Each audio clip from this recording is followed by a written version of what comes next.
Middle-earth, a world forged in fire and shaped by time, where light and darkness have eternally vied for dominion over its vast and ancient lands. The kingdoms, with their proud rulers and mighty warriors, are but players upon the stage of a much older drama, one whispered only by the winds through the towering trees of Lorien, the voices in the silent halls of Rivendell, and the murmurs of the earth beneath the feet of those who wander in search of forgotten truths. Beneath the grandeur of the known history where heroes and villains clash, there is a far darker thread woven into the very heart of this world. A thread that ties the fate of all peoples, elves, men, dwarves, hobbits, to the shadow of betrayal and ambition. The thread runs deep into the very soul of Saruman, the once esteemed white wizard, who fell from grace in pursuit of knowledge, power, and ultimately, a dark deal with Sauron, the very embodiment of evil. His descent did not come with a single decisive moment, but was a gradual, insidious twisting of intent. A slow crumbling that began with a secret pact, one forged not for the sake of Middle-earth, but for Saruman's own selfish, dangerous ambition. Saruman's first great betrayal, that pivotal moment when he chose dominion over wisdom, has shaped the very fate of the world. His desire for control, for mastery over the forces of good and evil alike, led him to the Palantir, the seeing stones that held the power to peer into the hearts of kings and to glimpse the future. But what Saruman did not understand was that these stones were not mere tools of foresight. No, the Palantir were bound by a darker, older magic steeped in the corruption of Morgoth, the first Dark Lord. Through them, Saruman found himself drawn ever closer to the shadow of Sauron and to the fall of his own soul. This is the tale of that dark deal, the story of how Saruman, once a beacon of wisdom, was consumed by a lust for power that echoed through the very fabric of Middle-earth.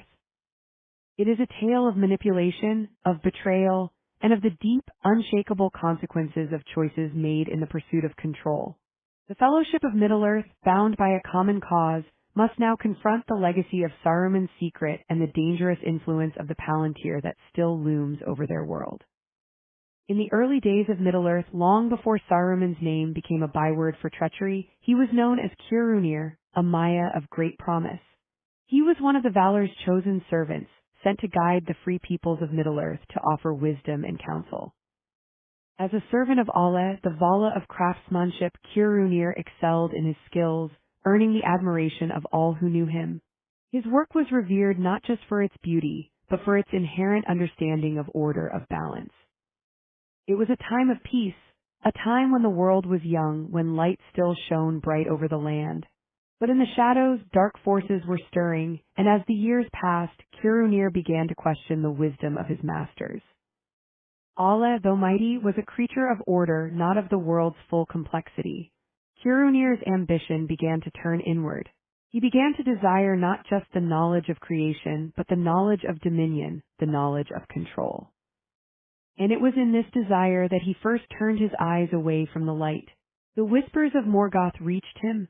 The great Vala, the first Dark Lord, had been cast out of the world, but his influence was far from gone.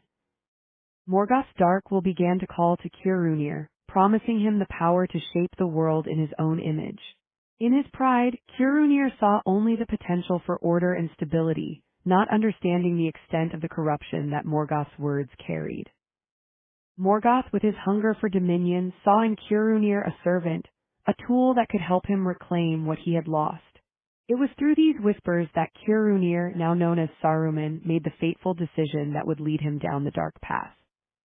He swore an oath to Morgoth, an oath that bound him to the Dark Lord's will and opened his heart to the forces of corruption. This was not a single, dramatic fall. No, Saruman's betrayal began in the quiet of his own thoughts, in the heart of his own desire for power. It began with the first step he took toward the dark promises of Morgoth, promises that would ultimately change the course of history. At this moment, Gandalf, the wise and thoughtful wizard, first began to suspect that something was amiss.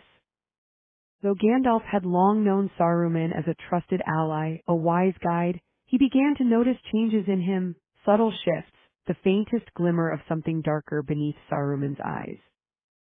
Gandalf, ever diligent, sought answers in the ancient texts of the elves and the wisdom of his old friends, Elrond and Galadriel. What he discovered troubled him deeply. Saruman had already begun to turn toward the Palantir. These seeing stones, once crafted by the elves to help rulers see the future and understand the world, were meant for wisdom and foresight. Yet Saruman, ignorant of the full power they held, began to see them as tools of domination. Through the Palantir, Saruman began to peer into the hearts of kings, to manipulate and twist their desires. It was through these stones that Sauron first made his influence felt, and Saruman's ambition to control them began to cloud his judgment. Gandalf's concern grew as he delved deeper into Saruman's actions. He could sense that Saruman was no longer the wizard who had first come to Middle-earth to help guide its peoples. Saruman was changing, his lust for power had corrupted him, and the path he had chosen led not toward the light but away from it, toward the shadow that had been cast long before he had ever arrived. Gandalf's investigation grew more urgent as he began to piece together the scope of Saruman's fall. Saruman had not merely sought power, he had sought to control the future, to bind the fate of all to his will. The Palantir had become instruments of his ambition, tools through which he sought to shape the destiny of Middle-earth, but they had also become instruments of Sauron's influence. In the depths of Saruman's desire to dominate, he had unwittingly aligned himself with the very evil he sought to conquer. The Palantir, originally meant to be instruments of wisdom, had become conduits for corruption. Through their use, Saruman had been pulled deeper into Sauron's web, and he had come to believe that only through domination could peace be achieved. He had used the stones not just to foresee the future, but to manipulate it, to twist the hearts and minds of those who sought to wield them. Gandalf's search led him to Numenor, where the Palantir had first been used to sow discord and corruption. The Númenóreans, once noble and powerful, had fallen prey to their own desires for immortality, power, and control. They too had used the Palantir, but in their greed and fear, the stones had twisted their will. The fall of Numenor, one of the greatest tragedies of Middle-earth, was bound to the Palantir, just as Saruman's fall was bound to them. The same seeds that had corrupted Numenor now threatened to corrupt the free peoples of Middle-earth once more. In his conversations with Elrond and Galadriel, Gandalf uncovered the final truth. The Palantir were not just stones of foresight. They were weapons that could be used to control, to dominate, and to manipulate. Saruman, in his thirst for power, had made his pact with Sauron not for survival, but for control, and the Palantir had given him the means to pursue it. The echoes of Morgoth's legacy still lingered in the stones, and as Gandalf uncovered this dark truth, he realized that Saruman's first betrayal was only the beginning. The darkness that had been set into motion was far from over, it had only just begun. The journey of discovery continued for Gandalf, each step drawing him deeper into the shadows that had long been cast over Middle-earth by Saruman's hands. The truth of the Palantir was more insidious than he could have imagined, and as the wise wizard pieced together the fragments of Saruman's growing obsession with power, the weight of his revelations pressed harder upon him. The seeing stones, crafted by the elves to offer wisdom and foresight to the rulers of Middle-earth, had become something else entirely, tools of manipulation, pawns in a game of domination. Saruman had become something more dangerous than a mere servant of Sauron. He had become an architect of his own dark design, using the Palantir to weave a web of control over the minds of kings and leaders. The more Gandalf learned, the more his stomach turned. The stones, which had once held the promise of enlightenment, were now but instruments of a far greater evil. They allowed Saruman to peer not just into the future, but into the very souls of those who would dare wield them. He had become a puppeteer, pulling the strings of those with power, nudging them toward decisions that would serve his own grand vision of control. With every step he took, Saruman twisted the minds of others, subtly driving them toward their ruin. He had done so with Numenor, that proud kingdom of men, and now, Gandalf realized, he was attempting the same with Middle-earth itself. Gandalf's search led him to the ruins of Numenor, where Saruman's first encounter with the Palantir's corrupting influence had been sealed in the history of the Great Island Kingdom. Numenor, once an island of great promise, had fallen victim to the same seductive lure of immortality and power that Saruman himself now sought. In the days of Numenor's last kings, the Palantir had been placed into the hands of rulers, meant to guide them.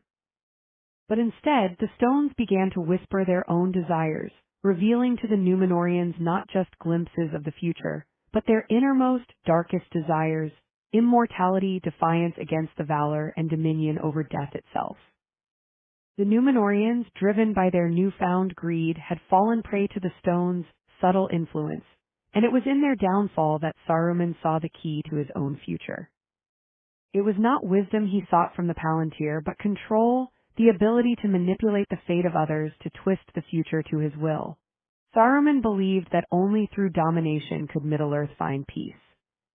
The Palantir, to him, were not mere tools for understanding, they were weapons. With them, he could manipulate, command, and ultimately reshape Middle-earth in his own image. The more Gandalf uncovered, the clearer it became. Saruman's pact with Sauron had not been born out of necessity. No, Saruman sought power for its own sake. He had chosen the path of the Dark Lord, willingly stepping into the shadows. What had begun with a simple desire for knowledge had evolved into an all-consuming lust for control. Saruman had seen in Sauron not just an ally, but a means to achieve his own twisted vision of order. He believed the Valar's wisdom was limited, that only by controlling the future could he bring true stability to Middle-earth. But as Gandalf delved deeper, he understood that Saruman's ambitions went beyond simple manipulation. The wizard had become the master of his own deceit, using the Palantir not only as tools of foresight but as instruments of profound corruption. The once noble Maya had been turned into a shadow of his former self, consumed by his desire to dominate, to bend the will of Middle-earth to his own dark purposes. The turning point was clear. Saruman's betrayal was not sudden, but a slow and deliberate slide into darkness, guided by his own pride and fear. As Gandalf's suspicions grew, he felt a growing unease. The consequences of Saruman's actions were not confined to the wizards or to the great kings of Númenor. The Palantir's corruptive power was far-reaching. It had shaped the destinies of those who had come before, and now it threatened to shape the future in the image of its corruptor. Saruman's pact with Sauron was merely the beginning of a far larger, more dangerous plan. Gandalf's investigation had opened a door into a history of manipulation, of corruption, and of the long-lasting effects of the Palantir. Saruman's first betrayal had set into motion a chain of events that would forever alter Middle-earth's destiny. The truth now became ever more terrifying. The Palantir were not merely passive objects of knowledge, they were active agents of influence, drawing power from something far darker than Saruman had ever known. Gandalf's fear grew, for he began to understand that the very future of Middle-earth was in peril. The Palantir had not been destroyed, they were still out there, waiting to be used once again. Gandalf's journey would take him to the heart of Saruman's stronghold, Isengard, where the full weight of Saruman's betrayal would finally be revealed. His investigation had already brought him to the ruins of Númenor, the ancient island kingdom now lost to time. It had shown him how the Palantir had played a pivotal role in the fall of that once proud realm. And now, Isengard would show him the true extent of Saruman's treachery. As Gandalf approached the Tower of Orthanc, the air around him seemed to darken, as though the very stones of the land had been stained by Saruman's touch. Isengard, once a place of knowledge and wisdom, was now a fortress of corruption. The walls of the tower, blackened by Saruman's manipulations, seemed to hold secrets within their very foundations. It was here, in the dark heart of Saruman's domain, that Gandalf would uncover the truth that Saruman had so carefully hidden. Gandalf stepped into the tower, his heart heavy with dread. He could feel the presence of Saruman before he even spoke. Saruman, once the head of the White Council, had long since abandoned the ideals he had once held dear. Now he was a servant of darkness, a pawn of Sauron's will. But it was not just the Palantir that had turned him, it was the very darkness that had consumed him. The pride, the ambition, the lust for power, it had all led him down this path. As Gandalf and Saruman finally came face to face, the full weight of Saruman's betrayal was laid bare. Saruman, once a wise and noble wizard, was now a twisted shadow of his former self. His lust for power had corrupted him beyond redemption, and it was clear that he had become an agent of darkness. Saruman's desire to control the fate of Middle-earth had led him to make a pact with Sauron, and through the power of the Palantir, he had sought to shape the future in his own image. The truth was clear now. Saruman's first betrayal had set in motion a chain of events that had irrevocably altered Middle-earth's fate. The Palantir were not just tools of foresight, they were instruments of control, of manipulation, and of corruption. Saruman had used them to twist the hearts and minds of those who sought to wield them, and through them, he had brought the shadow of Sauron closer to the heart of Middle-earth. Gandalf, his mind reeling from the discovery, could only watch as Saruman's true nature was revealed. The betrayal had been complete. Saruman had chosen the path of darkness, and there was no turning back. The once noble wizard had become a servant of the very evil he had once sought to fight. And now, with the Palantir in his hands, he was poised to bring ruin upon Middle-earth itself. Gandalf knew that the journey ahead would be far from easy. The darkness had already set its roots deep within the land, and the battle for Middle-earth's soul was just beginning. The Palantir had not been destroyed. They remained out there, waiting for someone to seek them out once again. And Saruman, once a guardian of wisdom, had become the very thing he had once sought to destroy. The Fellowship's journey from Isengard was a somber one, each member of the group carrying a weight that had not been there before. The revelations about Saruman's betrayal hung like a dark cloud over their hearts, a cloud that grew heavier with each passing mile. The unity of the Free Peoples, once a beacon of hope, had been shattered, not by the forces of Sauron directly, but by the manipulation of one who had once been their leader, their guide. Saruman's fall was not just a personal tragedy. It was a wound that had torn through the very fabric of Middle-earth. The Palantir, once seen as tools of wisdom, had become instruments of destruction, twisted by Saruman's ambition, his fear, and his lust for power. Gandalf walked silently among them, his mind consumed by the magnitude of what they had uncovered. The Fellowship had seen the power of the Palantir, the ways in which they could shape and twist the world. Saruman had used them to manipulate not just kings and rulers, but to bend the very will of Middle-earth to his own corrupted vision.